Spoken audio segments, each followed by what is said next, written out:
What if the one person you trusted most was in your bed, but not in your heart?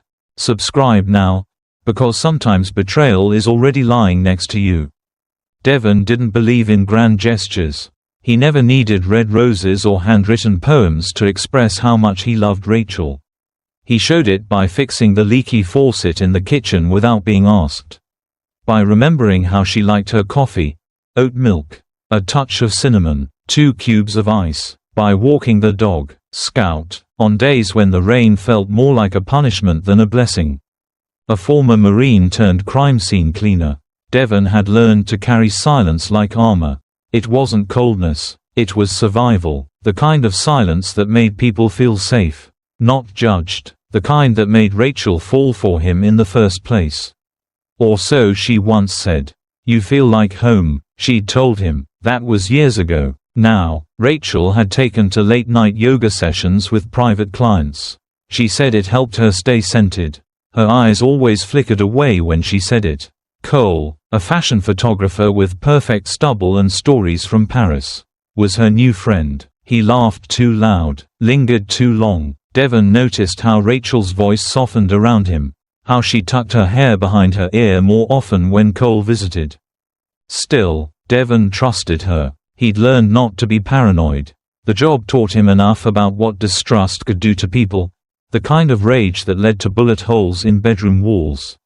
Blood on bedsheets. He'd seen couples destroy each other over suspicions, sometimes justified, sometimes imagined. He never wanted to become one of those stories. But love, he'd also learned, wasn't immune to quiet decay. It didn't always explode. Sometimes it faded. Sometimes it flinched when you touched it. Their house was nestled on the outskirts of Baton Rouge, where the streetlights flickered like old memories and the neighbors waved but never pried. On the surface, their life was picturesque. Rachel had turned their spare bedroom into a studio filled with candles and crystals. Devon had his den, a small, orderly space where he polished his equipment and read manuals about biohazard protocols. They shared dinners when shifts aligned, spoke about their days in shorthand, laughed, occasionally, slept beside each other but with an ever-growing space between.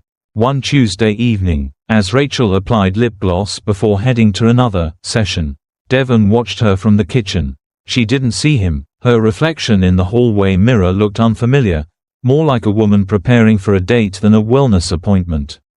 "You seeing Lisa again tonight?"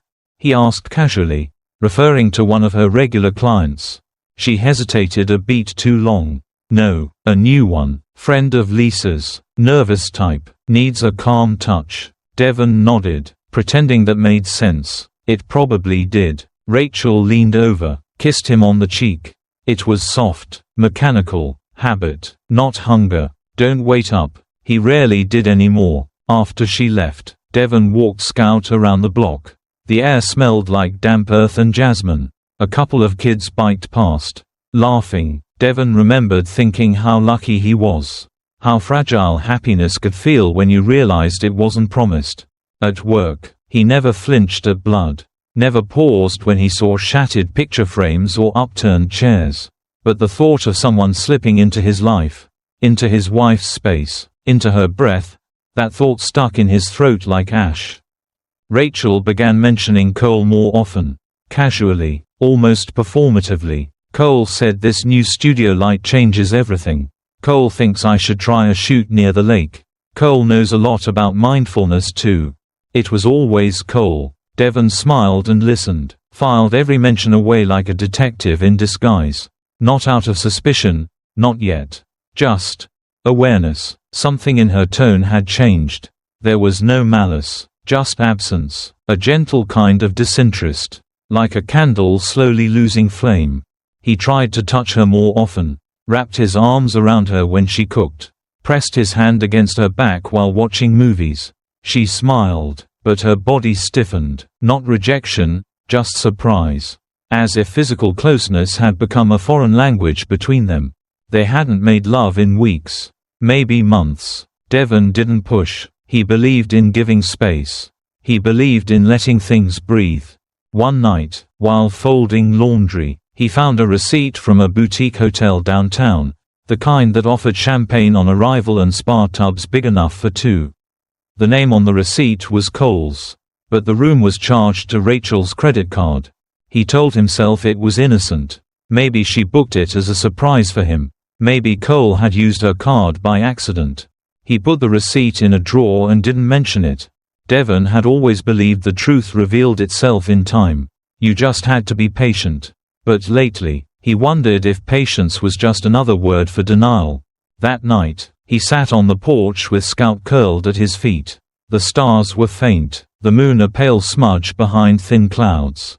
He thought about war, about the things he'd seen, the smell of burnt fabric, the silence after explosions. This silence, between him and Rachel, felt worse. It wasn't the silence of grief. It was the silence of pretending. He heard the garage door open. Rachel came in, whispering into her phone. She froze when she saw him. Her smile took a second too long to form. "Hey," she said lightly, "didn't think you'd still be up. Was just thinking. Everything okay?" "Yeah, just tired." She kissed the top of his head and walked inside.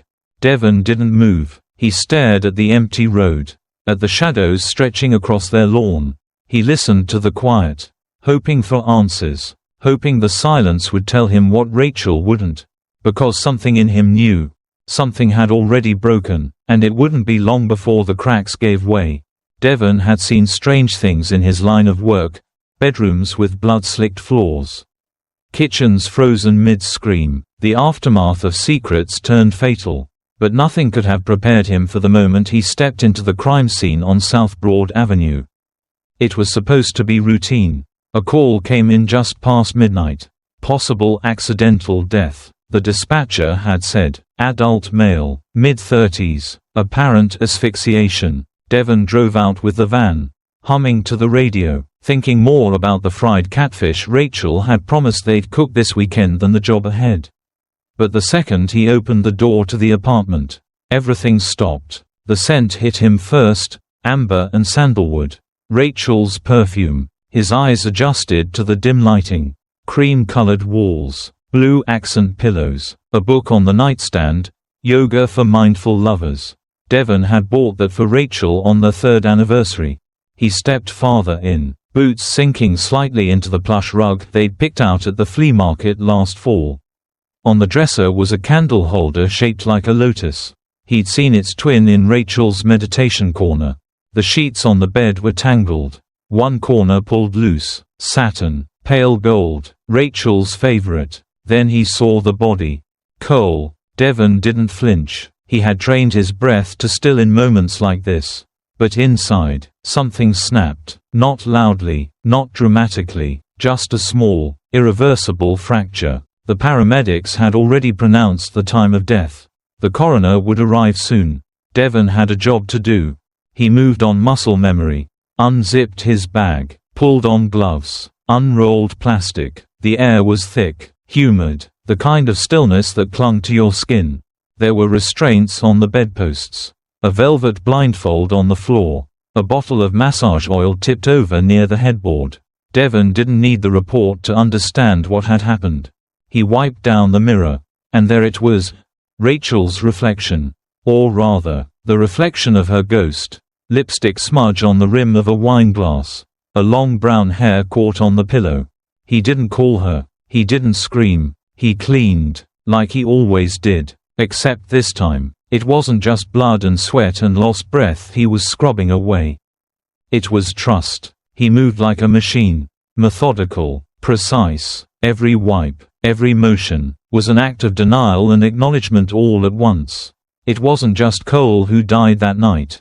Something inside Devon did too. In the kitchen sink, he found 2 wine glasses. Lip prints on both. One had a crack near the base. He remembered dropping it once. During a dinner party, and Rachel insisting they keep it anyway. Imperfections make things real, she'd said. He bagged them both for disposal. On the way to the bathroom, he caught sight of a framed photo. It was small, nearly hidden on a shelf. Rachel and Cole, side by side, laughing at something just outside the frame. It was recent. Her haircut gave it away. Devon stared at it for a long moment, then turned it face down. He didn't finish early, he didn't delay, he just worked, because that was the only way he knew how to survive. The landlord arrived, a nervous man with a clipboard. Devon answered questions, kept his voice steady. Did he live here alone? The man shrugged. Had a woman visiting a lot. Blonde, pretty, you know how it is. Devon didn't answer. He signed the forms. He packed up the van. As he drove home, the city lights blurred, not because of tears. His eyes were dry, too dry. Rachel was asleep when he got in. Or pretending to be. Her back was turned, her breathing a little too even. Devon lay beside her. He didn't touch her, didn't say a word, just stared at the ceiling, trying to piece together the moments that had led here. The missed calls, the yoga sessions that ran late, the receipt he'd hidden in his drawer, and the questions he'd buried under layers of trust. It all made sense now. And none of it did. He thought about the way Rachel had smiled at Cole, the inside jokes, the casual intimacy masked as friendship. He thought about how Cole had died. Alone, bound, breathless. Devon didn't feel satisfaction, didn't feel revenge, only grief. He was a man trained to clean the worst messes life could offer. But this was a wound no bleach could touch. And still, the silence wrapped around him like a shroud. Rachel shifted in her sleep. Devon closed his eyes. But the image of that apartment, their secret, was seared behind his eyelids. In his mind, he was still there, still cleaning, still dying, piece by piece. Devon didn't speak to Rachel the next morning. He brewed coffee as usual, fed Scout, and watched the condensation form on the kitchen window. She hummed some melody in the bathroom, her voice light and unbothered, like nothing had shifted, like a man hadn't died in her secret sanctuary. Instead of confrontation, Devon chose clarity. He remembered what his old military instructor once said, "Information wins wars. Emotion gets you killed." That night, after Rachel left for another yoga session, Devon powered up her old iPad. They hadn't used it in years, but he'd always kept it updated. What Rachel had likely forgotten was that it still synced with her iMessage account. The messages loaded slowly, as if the device itself hesitated to reveal what it had witnessed. Devon scrolled past the small talk and grocery lists until he found the thread labeled Cole, unfiltered. Unprotected. The conversation began innocently. Compliments, encouragements, Rachel coaching him through meditations, through breathing patterns. Then it twisted. Cole, you looked unreal in that silk wrap. Rachel, I wore it for you. Devon never notices what I wear. Cole, he doesn't deserve you. Rachel, he's like a ghost with warm hands. Present but gone. Devon's fingers stilled. He kept reading. Cole, when can I see you again? Rachel, soon. I'm telling him I have a weekend retreat. Same place. Bring the candles. Images followed. Soft light. Curved bodies. Reflections in mirrors that Devon now recognized. Voice notes. 2. One where Rachel whispered, "I love the way you make me forget I'm someone's wife." Devon didn't cry, didn't scream. He opened a note-taking app and began documenting everything. Dates, times, screenshots. He organized it like a field report, coded, clean, damning. The betrayal was not only sexual.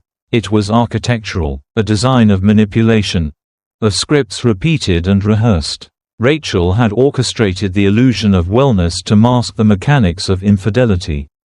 He dug deeper. Devon checked Rachel's calendar. Hidden beneath normal appointments were entries like private breathwork, and focus retreat, lake cabin. He went to their shared email and searched the trash folder. Invoices for hotel stays, spa receipts, one booking under Rachel Montgomery and guest.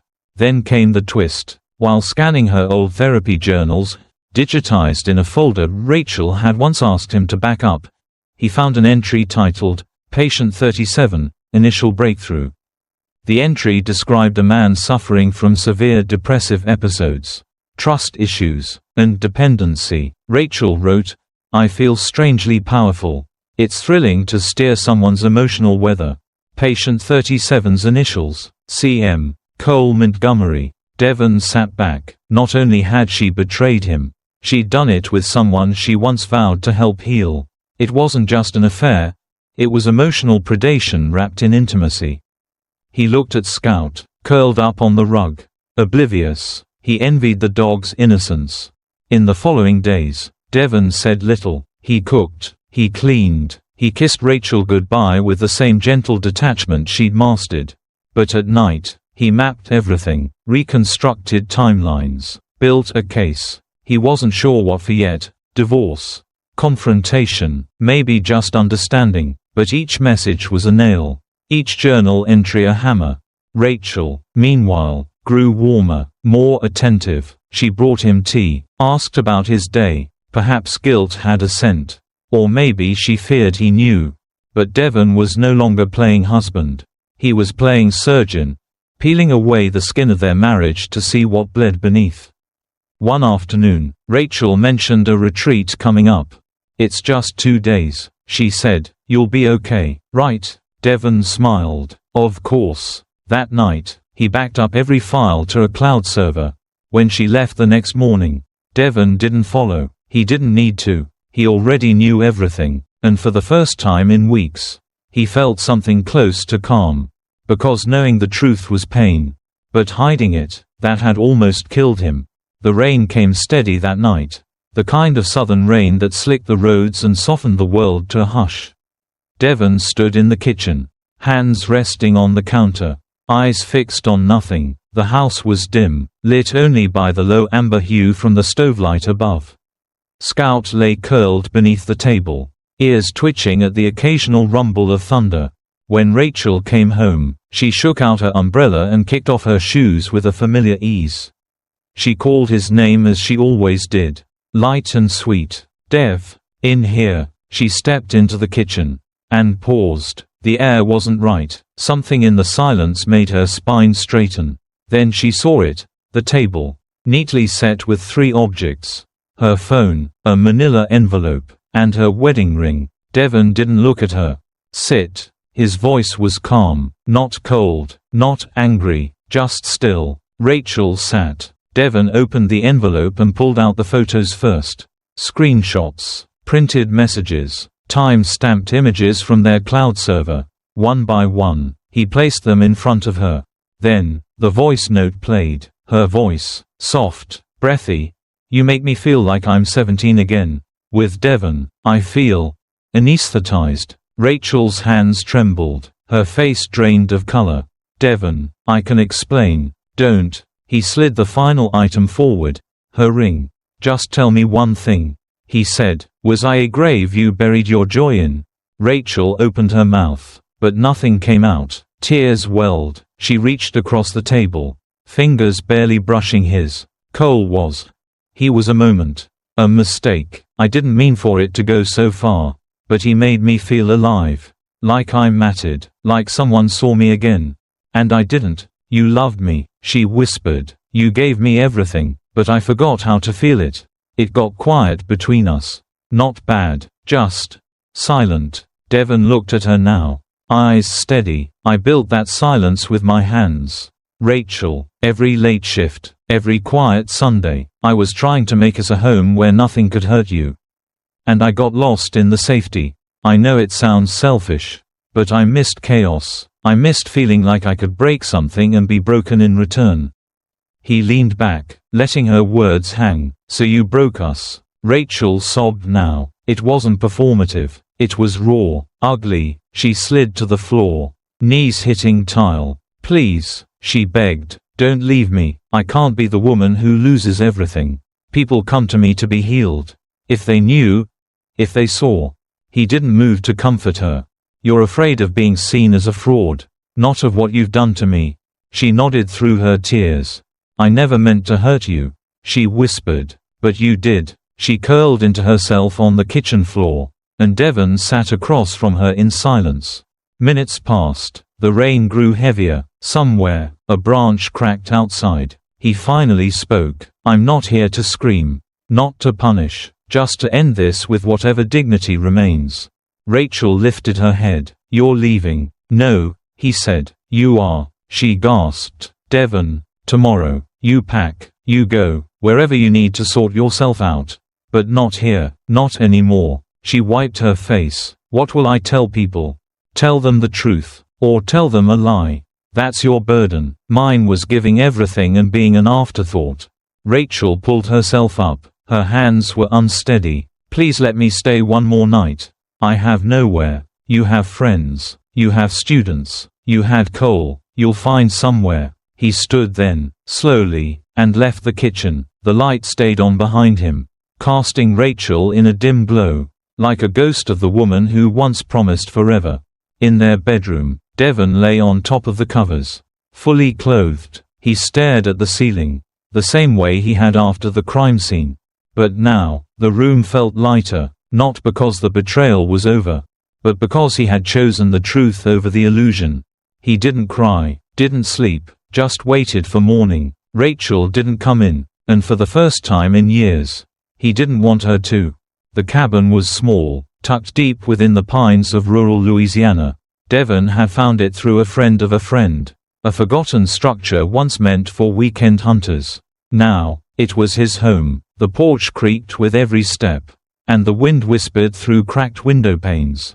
But it was his sanctuary, a place with no echoes of her voice.